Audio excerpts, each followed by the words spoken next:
Guys, berita terkini, kemarahan tak terbendung. TNI kerahkan 5 kapal perang hancurkan komunis China. Jom kita reaction video ni sama-sama guys. Jom. Assalamualaikum warahmatullahi wabarakatuh dan salam sejahtera. Bertemu lagi di Tengkuruk Channel. Terima kasih kepada anda yang bertandang ke channel ini.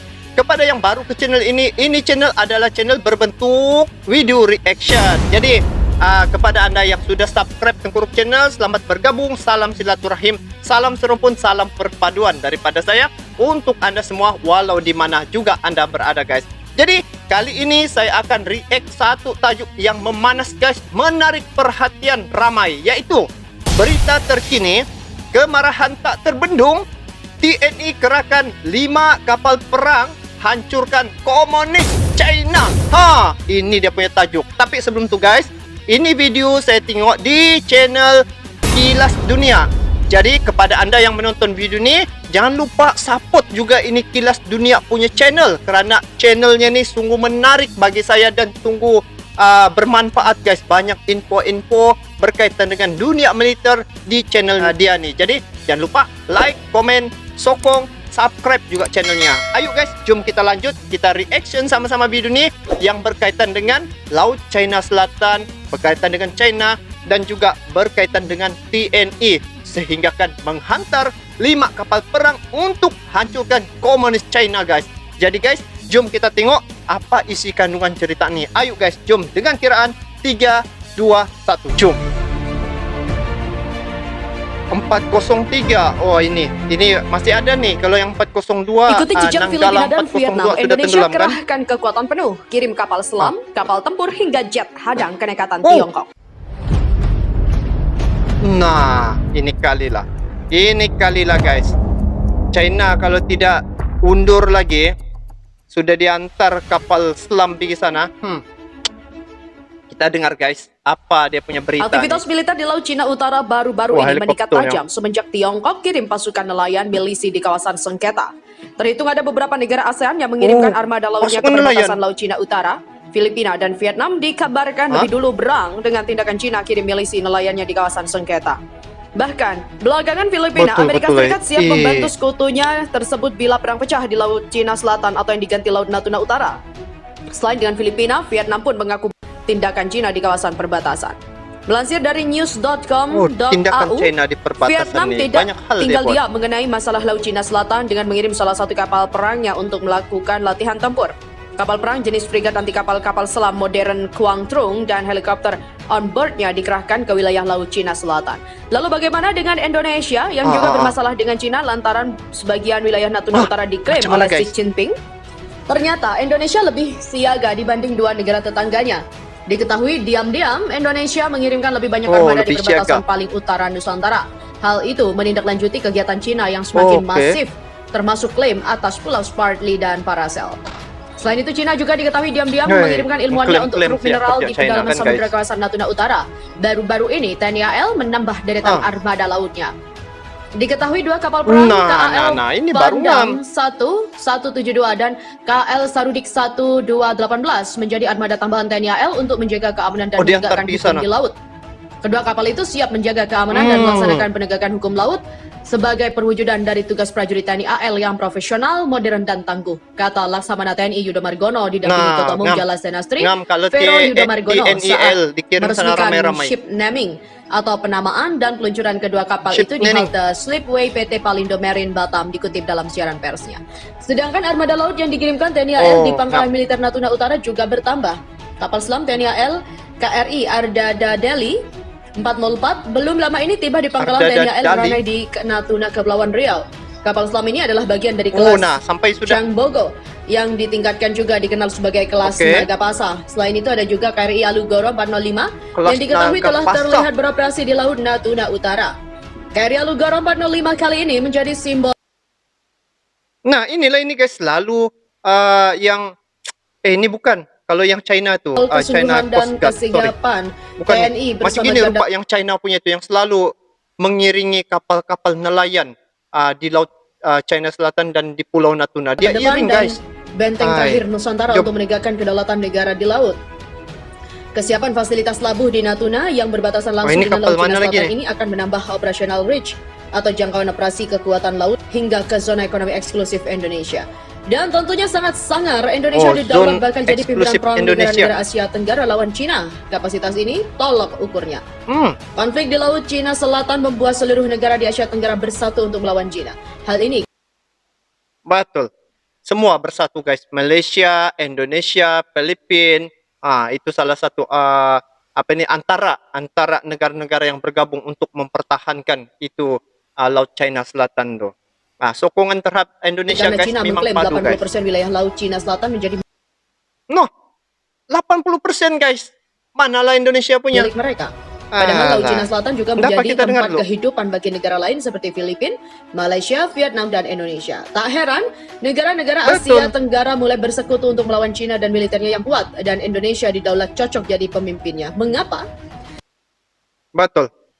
Indonesia menjadi pemimpin karena apa? Karena kekuatan militer di Asia Tenggara nih yang paling kuat adalah negara Indonesia. Jadi sesuai untuk dijadikan pemimpin untuk Dilansir dari scmp.com, Cina dan Indonesia sudah sering berhadapan terkait kedaulatan perairan di Laut Cina Selatan sebab zona ekonomi eksklusif Indonesia di sana tumpang tindih dengan klaim 9 garis putus-putus di mana Beijing menegaskan hak mereka atas hampir 90% wilayah itu. Selain itu, Pulau Natuna yang menjadi milik Indonesia berada di Laut Cina Selatan dan sangat ingin dimiliki oleh Cina. Walau begitu, Indonesia punya kekuatan yang besar, misalnya berdasarkan pada Konvensi Perserikatan Bangsa-Bangsa atau PBB tentang hukum laut. Itu adalah sebuah konvensi yang ditandatangani dan diratifikasi oleh Beijing dan Jakarta. Oleh sebabnya, Indonesia dianggap pantas jadi pemimpin negara-negara Asia Tenggara dalam melawan Cina. Tentu saja karena selain memiliki kemampuan militer yang dapat menekan Cina, Indonesia juga punya hak-hak di bawah hukum internasional. Bagi negara kepulauan seperti Indonesia, batas laut sama kuatnya dengan batas negara. Sehingga mereka benar-benar menjaga batas lautnya dengan baik. Apalagi mantan Menteri Pertahanan Indonesia, Jenderal TNI Riamizat Riyakudu, pernah mengatakan bahwa pulau-pulau Indonesia merupakan pintu depan bagi Indonesia, sehingga dia memperingatkan siapa saja yang berani masuk tanpa izin ke wilayahnya. Alasan lain mengapa Indonesia bisa jadi pemimpin negara-negara di Asia Tenggara untuk melawan Cina adalah Indonesia menempati posisi pertama dari 10 negara anggota Perhimpunan Bangsa-Bangsa Asia Tenggara. Betul kan? Untuk urusan kekuatan militer, jangan ditanya. Betul. Saat ini Indonesia menempati urutan ke-16 sebagai negara dengan kekuatan militer terbaik dunia. Kekuatan 16. militer Indonesia nomor 1 di ASEAN ini buktinya.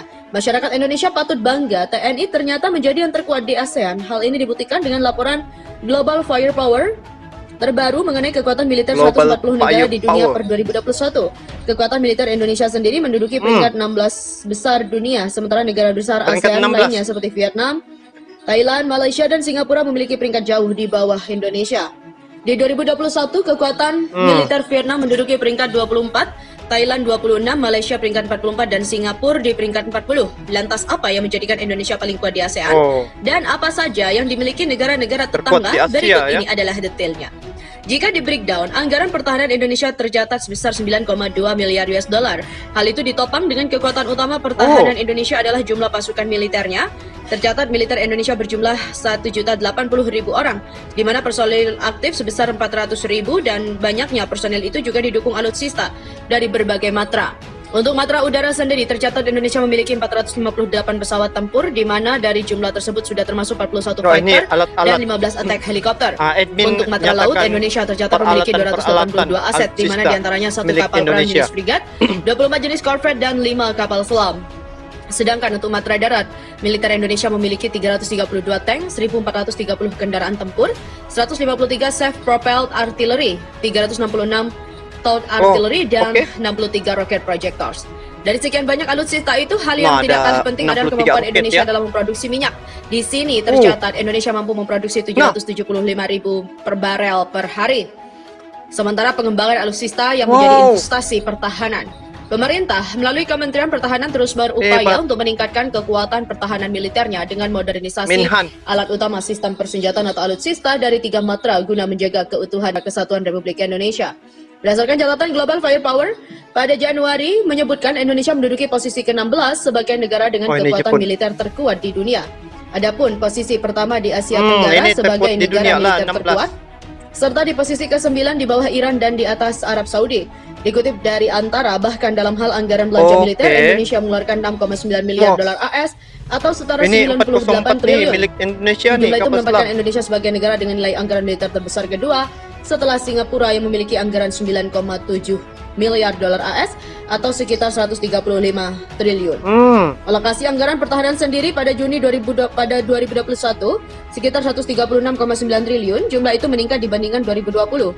Peningkatan anggaran itu diharapkan kekuatan pokok minimum atau minimum essential force alutsista dapat tercapai pada tahun 2024. Data Kementerian Pertahanan menyebutkan pada Oktober 2020 menyebutkan TNI AD memiliki 77% kekuatan pokok minimal, TNI AL 67,57% dan TNI AU 45,19%. Jika ingin pemenuhan MEF tetap sesuai dengan rencana yaitu terpenuhi 100% pada 2024, Kementerian Pertahanan harus bisa mencapai pembangunan pemenuhan alutsista sekitar 36,81% dalam 5 tahun. Pengamat pertahanan dan analisis Laba 5 Andi Wijayanto mengatakan bahwa kalkulasi kebutuhan anggaran untuk pengadaan alutsista sudah baku sejak 2006. Saat Undang-Undang Pertahanan yaitu Pertahanan, Undang-Undang TNI dan Undang-Undang Industri Pertahanan terbit, formula tersebut tetap dilakukan sampai saat ini. Pada 2005 hingga 2006, telah terbit dokumen perencanaan alutsista jangka panjang yang disebut kekuatan pokok minimum atau MEF. Hal itu disusun untuk memenuhi kebutuhan hingga 2024. MEF itu adalah suatu konsep rencana strategis yang dibagi 3 dan berakhir pada tahun 2024. Ada MEF 1, 2, dan 3. Saat ini Indonesia berada di MEF 3. MEF 3 harus selesai oleh Menteri Pertahanan Prabowo. Sekarang nih. Oleh karena itu, Kemhan harus berupaya agar MEF hingga tahun 2024 dapat tercapai, yakni dengan pengadaan alutsista baru seperti pesawat latih tempur T-50I Golden Eagle. Kerjasama pembangunan pesawat tempur Korean Fighter Experimental atau Indonesian Fighter Experimental yang hampir batal, pengadaan 2 kapal patroli untuk TNI AL, Rantis Maung, untuk TNI AE dan juga lainnya. Kemhan juga melakukan pengadaan 6 unit pesawat latih tempur Lead-in Fighter Training jenis T-50I Golden Eagle dari Korea Selatan untuk TNI Angkatan Udara. Pengadaan 6 unit pesawat T-150 ini dari KAI Korea Selatan juga tetap memperhatikan optimalisasi pemanfaatan komponen industri dalam negeri untuk mendukung penguatan industri strategis dalam negeri. Nilai kesepakatan itu diprediksi mencapai 250 juta dolar Amerika Serikat yang mau dipasok dari 16 Desember 2021 hingga 30 Oktober 2024. Kebutuhan ini menurut Menhan sangat penting dan Indonesia bersiap menghadapi dinamika lingkungan strategis yang berkembang dengan sangat pesat. Kementerian Pertahanan pun membuat master plan atau rencana induk 25 tahun kemampuan pertahanan RI. Oke guys. Demikianlah tadi berkaitan dengan isu ini, kemarahan tak terbendung, TNI kerahkan 5 kapal perang hancurkan komunis China. Kalau ditengok daripada admin punya uraian nih, banyak alutsista dikirim ke Laut China Selatan untuk membendung nih lah klaim-klaim daripada China, yaitu mengelem 80% daripada perairan Laut China Selatan itu miliknya. Dan sekarang nih dia mau lagi ke 90%. Dan kamu tahu guys, sebenarnya kenapa dia mau betul, China ni mau betul Pulau Natuna nih? Jawabannya, apabila Pulau Natuna itu menjadi milik apabila Pulau Natuna menjadi milik China, maka dia punya empire lagi luas guys, karena dia gunakan itu Pulau Natuna itu sebagai titik terakhir dia punya sempadan. Dan di Pulau Natuna itulah dia bermula untuk menyambung titik-titik garis-garis itu untuk dia punya kawasan jajahan ataupun kawasan lingkungan. Garisan itu dia punya kawasan. Itulah dia mau betul Natuna tuh guys. Tapi saya yakin dan percaya Indonesia tidak akan menyerah begitu saja guys. Sebab itu sudah dinyatakan, sudah diiktiraf, sudah dikonfirmasikan oleh Undang-Undang Laut Dunia bahwa Pulau Natuna adalah milik Indonesia.